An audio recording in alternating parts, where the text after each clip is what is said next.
महाराष्ट्र में बाला साहेब ठाकरे की शिवसेना फिर एक बार मजबूत होती दिख रही है। बाल ठाकरे की विरासत संभालने वाले उनके बेटे उद्धव ठाकरे और भतीजे राज ठाकरे करीब 25 साल बाद फिर से एक साथ दिख रहे हैं। बीएमसी चुनाव 2026 से पहले शिवसेना यूबीटी और महाराष्ट्र नवनिर्माण सेना ने गठबंधन का ऐलान कर दिया है।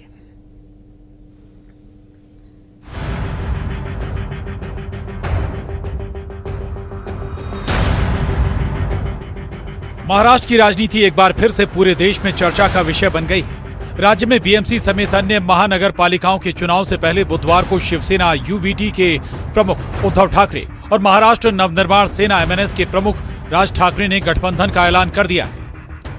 आज आम्ही आमचं कर्तव्य म्हणून एकत्र आलेलो आहोत आणि मी मागेच म्हटलं एकत्र आलो आहोत ते एकत्र राहण्यासाठी। कधी भरायची केव्हा भरायची ते आपल्याला कळवलं जाईल। आज फक्त आपल्या समोर एकच गोष्ट मी आपल्याला सांगू इच्छितो की बरेच दिवस याची प्रतीक्षा महाराष्ट्र करत होता, ती शिवसेना आणि महाराष्ट्र नवनिर्माण सेनेची युती झाली हे आज आम्ही आपल्याला जाहीर करत आहोत। उद्धव राज ठाकरे के गठबंधन पर महाराष्ट्र के मुख्यमंत्री देवेंद्र फडणवीस ने निशाना साधा है। गठबंधन के ऐलान पर फडणवीस ने तंज कसते हुए कहा कि ऐसे हाइक किया गया जैसे रूस यूक्रेन साथ आए हों। हाइप तो ऐसे क्रिएट की जा रही है मानो रशिया और यूक्रेन ही साथ में आ गया और जेलेंस्की और पुतिन बात कर रहे हैं।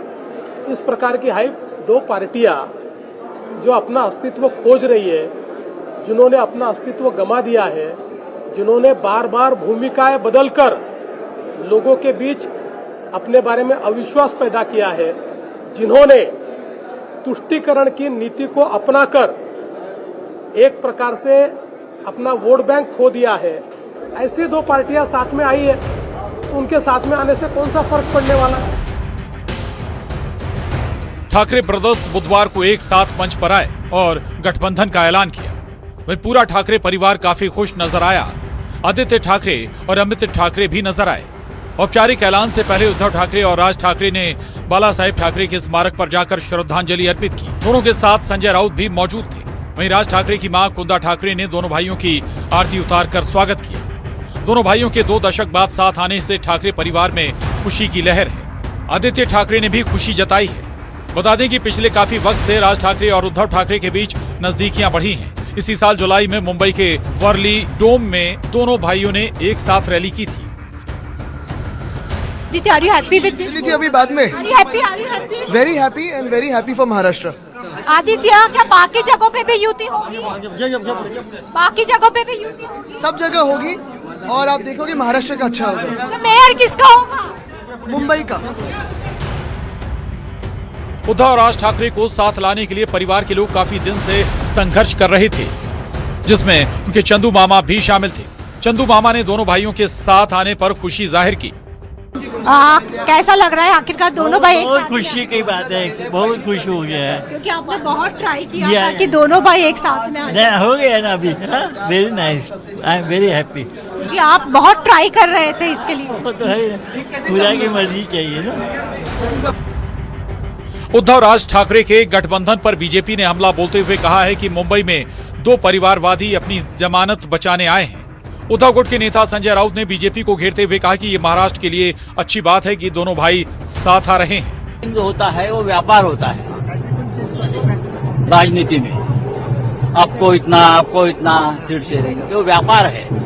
यहाँ भाइयों में व्यापार नहीं है, ये फैमिली है, समझा। हम देख लेंगे हमको क्या करना है। कांग्रेस को भी आखिरी ये कांग्रेस को हमने बहुत बार रिक्वेस्ट किया है कि बीजेपी को अगर हमको हराना है तो आपको साथ आना होगा। 2 परिवारवादी हार के डर से एक साथ गठबंधन में आए हैं और आपको ये क्लियर प्रूफ 2 परिवारवादी के मुंबई में साथ में आने से ये स्पष्ट हो चुका है कि इन दोनों को इस बात का डर है कि मुंबई की जनता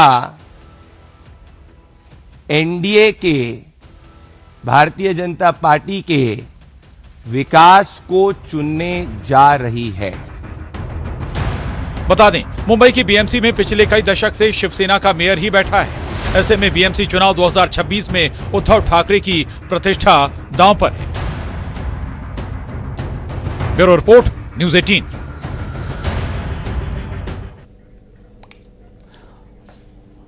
और बरेली में दंगाइयों पर प्रशासन का शिकंजा लगातार कसता जा रहा है। 26 सितंबर को हुई हिंसा के मास्टरमाइंड मौलाना तौकीर रजा खान के करीबी और पूर्व सभा पार्षद वाजिद बेग के आलीशान बारात घर पर दूसरे दिन भी बुलडोजर गर्जा।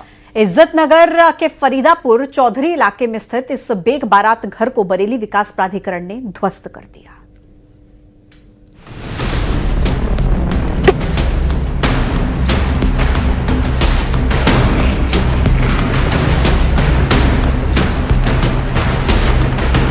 बरेली दंगों में शामिल आरोपियों पर लगातार शिकंजा कसता जा रहा है। अवैध निर्माण करने वालों का पूरा हिसाब हो रहा है। मंगलवार से शुरू हुई बुधवार को दूसरे दिन भी जारी रही और 4 बुलडोजर और पोकलेन मशीनों ने अवैध कब्जा कर बने बारात घर को जमींदोज कर दिया।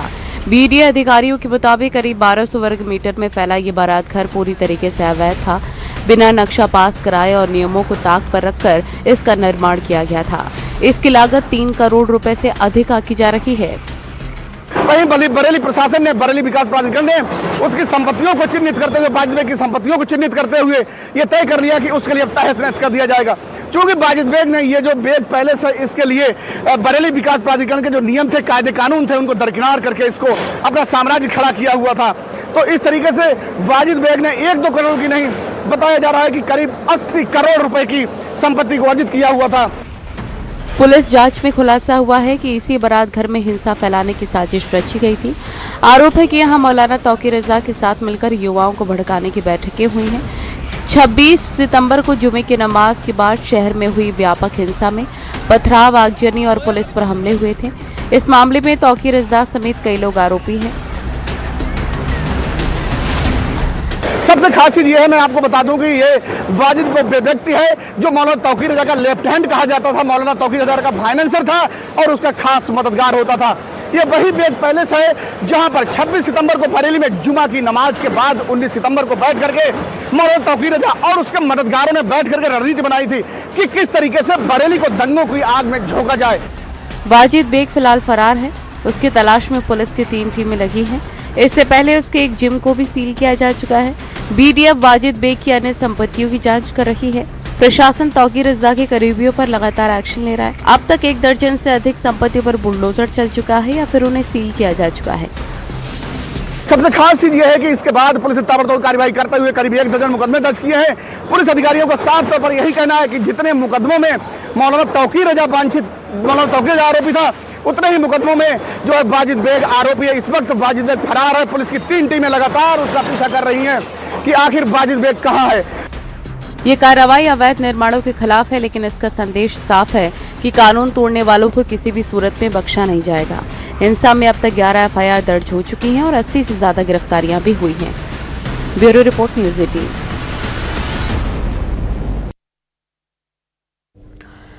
असम के पश्चिम कार्बी आंगलोंग जिले में स्थिति बेहद तनावपूर्ण और संवेदनशील बनी हुई है। अतिक्रमण हटाने की मांग को लेकर शुरू हुआ स्थानीय लोगों का आंदोलन अब हिंसक झड़पों में तब्दील हो चुका है। सोमवार शाम हुई हिंसा में 2 लोगों की मौत हो गई, जबकि 38 पुलिसकर्मियों समेत 45 से ज्यादा घायल हो गए। रिपोर्ट देखिए।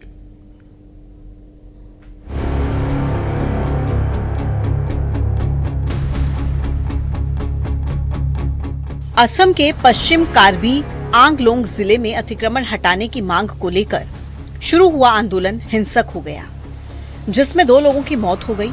48 पुलिसकर्मियों समेत 50 से ज्यादा घायल हुए हैं। हालात उस वक्त और बिगड़े जब प्रदर्शनकारियों ने दुकानों में लूटपाट की, वाहनों में आगजनी की और कार्बी आंगलोंग स्वायत्त परिषद के मुख्य कार्यकारी सदस्य के घर को भी निशाना बनाया। खैरोनी इलाके में आगजनी की नई घटनाओं के बाद प्रशासन ने कर्फ्यू लगा दिया और इंटरनेट सेवाएं बंद कर दी, जबकि अतिरिक्त सुरक्षा बलों की तैनाती की जा रही है। इस हिंसा पर मुख्यमंत्री हिमंता बिस्वा शर्मा ने गहरा दुख जताते हुए इसे बहुत दर्दनाक बताया है। कहा है कि हालात पर हाई लेवल मॉनिटरिंग की जा रही है। प्रशासन का कहना है कि स्थिति तनावपूर्ण जरूर है, लेकिन शांति बहाल करने के लिए सभी जरूरी कदम उठाए जा रहे हैं। असम के कार्बी आंगलोंग और पश्चिम कार्बी आंगलोंग जिलों में भड़की हिंसा पर राज्य के डीजीपी हरमीत सिंह ने सख्त प्रतिक्रिया दी है। डीजीपी ने कहा कि बीते कल से इलाके में भारी भीड़ जमा थी। उन्होंने खुद प्रदर्शनकारियों से मुलाकात कर बातचीत की थी। उन्होंने बताया कि भूख हड़ताल कर रहे प्रदर्शनकारी नेता की तबीयत बिगड़ने पर डॉक्टर्स की सलाह से उन्हें मेडिकल जांच के लिए गुवाहाटी ले जाया गया, लेकिन इस दौरान ये अफवाह फैला दी गई कि उन्हें गिरफ्तार किया जा रहा है। डीजीपी के मुताबिक आज प्रदर्शनकारियों ने एक पुल पर कब्जा करने की कोशिश की और जब पुलिस ने रोकने का प्रयास किया तो उन पर हमला कर दिया गया। देसी बम, पत्थर फेंके गए और उन पर तीर कमान से भी हमला हुआ।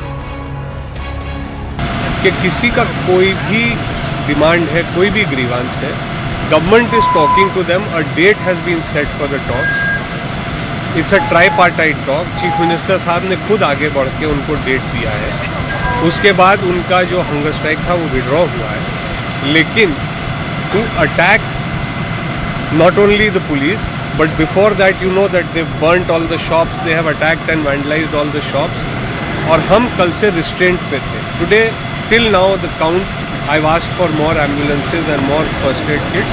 48 policemen are injured till now and 2 IPS officers are also injured, IG law and order and one younger IPS officer.